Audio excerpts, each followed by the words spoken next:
ಮಾನ್ಯತಾ developers ಆಗಿ ನಾವು ಈ ಮಹಾರಾಜ ಟ್ರೋಫಿ ಮಹಾರಾಣಿ ಟ್ರೋಫಿಯಲ್ಲಿ ಪಾರ್ಟಿಸಿಪೇಟ್ ಮಾಡ್ತಾ ಇದ್ದೀವಿ. ಇದೇ ನಮ್ಮ ಫಸ್ಟ್ ಟೈಮ್. ಕ್ರಿಕೆಟ್ ಅನ್ನೋ ಸ್ಪೋರ್ಟ್ನ ಪ್ರಮೋಟ್ ಮಾಡಬೇಕು, ಎಲ್ಲ ಸ್ಪೋರ್ಟ್ಸ್ನ ಪ್ರಮೋಟ್ ಮಾಡಬೇಕು ಅಂತ ನಮಗೆ ಭಾರೀ ವರ್ಷಗಳಿಂದ ಒಂದು ಆಲೋಚನೆ ಇತ್ತು. ಇದೊಂದು ರೈಟ್ ಮೂಮೆಂಟ್ ಅಂತ ತೊಗೊಂಡಿದ್ದೀವಿ. ಇವಾಗ ರಣಜಿ ಟ್ರೋಫಿ ಇದೆ ಸ್ಟೇಟಲ್ಲಿ, ಅಲ್ಲಿಂದ ಆಡಿ ODI ಇಂಟರ್ನ್ಯಾಷನಲ್ಗೆ T20ಗಾಗಲಿ ಟೆಸ್ಟ್ಗಾಗಲಿ ಹೋಗ್ತಾರೆ. ಈಗ IPL ಇವತ್ತು ODI ಎಷ್ಟು ದೊಡ್ಡದೋ IPL ಅಷ್ಟೇ ದೊಡ್ಡದಾಗಿದೆ.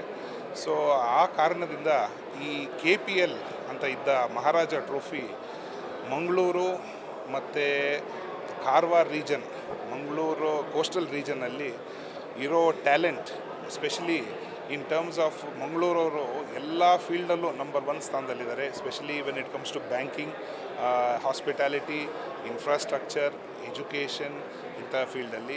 ಬಟ್ ಮಂಗಳೂರಿಗೆ ಬೇಕಾಗಿರೋ ರೆಕಗ್ನಿಷನ್ ಬಂದಿಲ್ಲ ಅಂತ ನಮಗೆ, ಆಮೇಲೆ ಕೋಸ್ಟಲ್ ಏರಿಯಾಗೆ ಬೇಕಾಗಿರೋ ರೆಕಗ್ನಿಷನ್ ಬಂದಿಲ್ಲ ಅನ್ನೋ ಒಂದು ಯೋಚನೆಯಲ್ಲಿ ನಾವಿದ್ವಿ. ಸೊ ಈ ಥರ KPL ಟೀಮ್ ಇದೆ, ಬಂದು ನೋಡ್ತೀರಾ ಅಂತ KSCನ ನಮಗೆ ಆಹ್ವಾನ ಪತ್ರಿಕೆ ಬಂದಾಗ ನಾವು ಇದರಲ್ಲಿ ಪಾರ್ಟಿಸಿಪೇಟ್ ಮಾಡಿದ್ದೀವಿ. ಆ್ಯಂಡ್ ತುಂಬ ಖುಷಿಯಾಗಿದೆ. ಇದು ನಮ್ಮ ಫಸ್ಟ್ ಟೈಮ್. ಬಟ್ ಇದರಲ್ಲಿ ನಾವು ಗ್ರಾಸ್ ರೂಟ್ ಲೆವೆಲ್, ಅಂದರೆ ಚಿಕ್ಕ ಚಿಕ್ಕ ವಿಲೇಜಲ್ಲಿ ಯಾರಿಗೆ ಬೆಂಗಳೂರಿಗೆ ಬಂದು ಅವರ ಪ್ರೋತ್ಸಾಹ ಸಿಗಲ್ವೋ ಅಥವಾ ಅವ್ರ ಗೇಮ್ ನೋಡೋ ಚಾನ್ಸ್ ಸಿಗಲ್ವೋ ಅಂಥವ್ರಿಗೆ ಈ ಒಂದು ಕಪ್ಪು ನಾವು ಹೋಗಿ ಸೆಲೆಕ್ಷನ್ಸ್ ಆಗಲಿ ಪ್ರತಿಯೊಂದು ನಾವು ಮಂಗಳೂರಲ್ಲೂ ಹೋಗಿ ರೀಚ್ ಮಾಡಿ ಅಲ್ಲಿರೋ ಟ್ಯಾಲೆಂಟ್ನ ತೊಗೊಂಡ್ಬಂದು ನಾವು ಈ ವರ್ಲ್ಡ್ ಸ್ಟೇಜಲ್ಲಿ ಅವ್ರನ್ನ ಪ್ರಮೋಟ್ ಮಾಡಬೇಕು ಅನ್ನೋ ನಮ್ಮ ಉದ್ದೇಶ.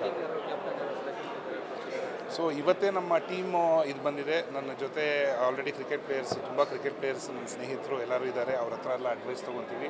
ಇದೊಂದು ಪ್ರೊಫೆಷ್ನಲ್ ರನ್ ಕ್ರಿಕೆಟ್ ಟೀಮ್ನ ಒಂದು ಫಾರ್ಮ್ ಮಾಡ್ತೀವಿ.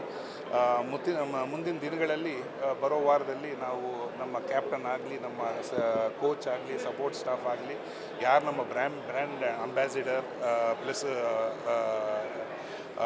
ನಮ್ಮ ಕನ್ನಡ ಫಿಲ್ಮ್ ಇಂಡಸ್ಟ್ರಿಯಿಂದ ನಮ್ಮ ಟೀಮ್ನ ಯಾರು ರೆಪ್ರೆಸೆಂಟ್ ಮಾಡ್ತಾರೆ ಅಂತ ಪ್ರತಿಯೊಂದು ಮಾಹಿತಿ ನಿಮ್ಮಲ್ಲಿ ತಗೊಂಡ್ಬರ್ತೀನಿ.